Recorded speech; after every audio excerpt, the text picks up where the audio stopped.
Assalamualaikum warahmatullahi wabarakatuh.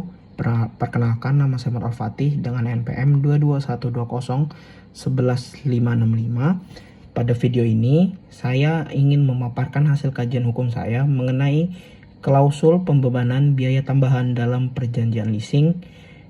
Itu adalah isu yang cukup krusial dalam praktik pembiayaan modern. Latar belakangnya adalah perkembangan dunia usaha menuntut solusi pembiayaan yang fleksibel. Salah satunya melalui leasing atau sewa guna usaha. Leasing memang mempermudah pelaku usaha dalam memperoleh barang modal tanpa modal awal besar. Namun, perjanjian leasing sering membuat klausul pembebanan biaya tambahan yang berpotensi menimbulkan persoalan hukum. Klausul ini mencakup biaya administrasi, denda keterlambatan, hingga biaya asuransi yang seringkali dimuat sepihak dan tidak transparan. Rumusan dan tujuan makalah yang saya bahas adalah yang pertama, bagaimana kedudukan hukum klausul biaya tambahan dalam perjanjian leasing menurut hukum perdata Indonesia. Yang kedua, apa saja bentuk biaya tambahan yang umum dan bagaimana pengaturannya dalam hukum positif. Tujuan utama kajian ini adalah menelaah legalitas dan keadilan klausul biaya tambahan serta perlindungan hukum bagi pihak lese. Kedudukan hukum klausul biaya tambahan. Dalam KUH Perdata, perjanjian leasing termasuk perjanjian tidak bernama dan tunduk pada asas kebebasan berkontrak, yaitu pasal 1338. Artinya, klausul biaya tambahan sah selama disepakati bersama dan tidak bertentangan dengan hukum. Namun, masalah muncul ketika klausul disusun sepihak oleh lesor tanpa negosiasi, menimbulkan potensi ketidakseimbangan dan merugikan lese. Dari perspektif perlindungan konsumen, klausul baku yang merugikan dapat dianggap tidak sah berdasarkan UU nomor 8 tahun 99. Ada juga bentuk-bentuk biaya tambahan. Beberapa biaya tambahan yang umum dalam leasing ada, yang pertama adalah biaya administrasi. Biaya administrasi itu sendiri adalah dibayar di awal sebagai biaya pendaftaran atau pemeriksaan kredit. Lalu ada biaya keterlambatan yang berarti dikenakan jika lese telat membayar angsuran.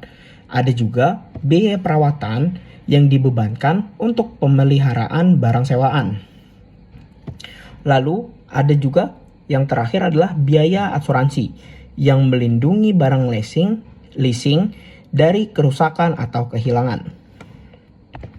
Semua biaya ini harus dijelaskan secara transparan dalam perjanjian agar tidak menimbulkan konflik. Lalu, apa saja pengaturan dalam peraturan perundang-undangan? Ada beberapa regulasi penting. Yang pertama, Peraturan OJK nomor 35 garing POJK.05 garing 2018, yaitu mewajibkan transparansi informasi dalam produk pembiayaan. Lalu ada UU Perlindungan Konsumen yang melarang klausul sepihak yang merugikan. Ada juga Peraturan Bank Indonesia yang membatasi suku bunga dan denda keterlambatan agar tetap wajar. Intinya, prinsip transparansi dan kewajaran menjadi tolak ukur sah atau tidaknya pembebanan biaya tambahan dalam leasing. Ada juga kesimpulan, klausul yang dapat kita simpulkan dari makalah yang sudah saya kaji, ini adalah klausul pembebanan biaya tambahan sah secara hukum asal disusun secara adil dan transparan. Namun, banyak praktik leasing yang melanggar prinsip ini dan merugikan lese. Oleh karena itu, pengawasan dan pemahaman terhadap regulasi menjadi hal yang sangat penting. Lalu ada saran. Saya sendiri menyarankan yang pertama, perusahaan leasing harus menyusun perjanjian yang adil dan mudah dipahami. Yang kedua adalah pemerintah dan OJK perlu memperketat pengawasan terhadap praktik leasing. Lalu yang terakhir, lese harus cermat membaca dan menegosiasikan klausul biaya tambahan. Mungkin demikian pemaparan saya. Semoga kajian ini bermanfaat dalam meningkatkan keadilan dan pelindungan konsumen dalam produk leasing di Indonesia. Terima kasih atas perhatiannya. Wassalamualaikum warahmatullahi wabarakatuh.